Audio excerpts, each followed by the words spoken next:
नमस्कार, मी मयुरी वर्मा, विकास समाचार मध्ये आपलं स्वागत। ऑनलाईन जुगार खेळणाऱ्या 3 तरुणांना मनोर पोलिसांनी बेड्या ठोकल्या आहेत। मनोर पोलीस स्टेशनचे पोलीस निरीक्षक सतीश शिवरकर यांच्या मार्गदर्शनाखाली पोलीस पथकाने 11 फेब्रुवारी रोजी रविवारी दुपारी एका बंगल्यात छापा टाकून ही कारवाई केली आहे।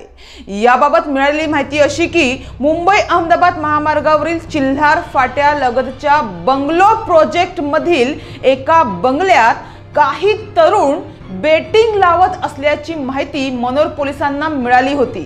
पोलीस निरीक्षक सतीश शिवरकर यांच्या मार्गदर्शनाखाली पथकाने रविवारी दुपारी बंगल्यात छापा टाकला होता।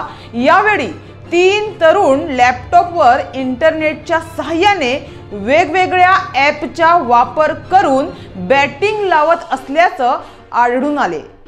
त्यांच्या लॅपटॉपमध्ये इन्स्टॉल केलेल्या विविध ॲपच्या माध्यमातून ऑनलाईन गेमिंग झोन जुगार खेळत असल्याचं ते आढळून आले। माहितीनुसार यावेळी कारवाई दरम्यान बेटिंगसाठी वापरले जाणारे 2 लॅपटॉप आणि 2 मोबाईल फोन जप्त करण्यात आले आहेत। लॅपटॉपचा वापर करून आर्थिक फायद्यासाठी बेटिंग खेळणाऱ्या अयान अमन कुरेशी वय वर्ष 18, लक्ष्मण ई नरसिंहमलू वय वर्ष 18 आणि अंकित दोस्त नारायण सोनी वय वर्ष 22 यांना ताब्यात घेण्यात आले आहे। मात्र आजची तरुण पिढी ही ऑनलाईन जुगाराच्या विळख्यात अडकत चालली आहे, हे सध्याचे चित्र आहे।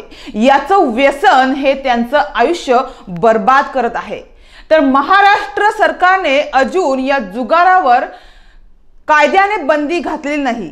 या जुगारामागचे चित्र फार विदीर्ण आणि भीषण आहे।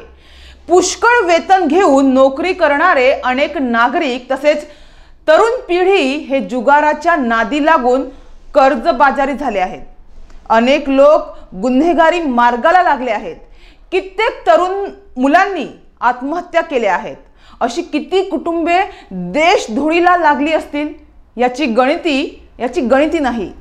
जुगाराचे व्यसन लागलेल्या व्यक्तीला योग्य वेळी समुपदेशन न केल्यास हे दुष्ट चक्र चालूच राहते। हे सर्व रोखण्यासाठी केंद्रीय अर्थ खात्याने ऑनलाईन गेमिंग, कसिनो आणि घोड्याच्या शर्यती यासारख्या खेळांवर 28% वस्तू आणि सेवा कर म्हणजे GST लागू करण्याचा निर्णय घेतला असला तरी तो कितपत लाभदायक ठरणार याविषयी शंका आहे। हातातील स्मार्टफोनमुळे आपण हुशार झालो असलो तरी हाच स्मार्टपणा धोकादायक ठरू शकतो। त्यामुळे याकडे सर्वांनी गांभीर्याने पाहणे हीच काळाची आवश्यकता आहे आणि हीच काळाची गरज आहे। तुम्ही पाहत राहा विकास समाचार, ध्यास ग्रामीण विकासाचा। नमस्कार।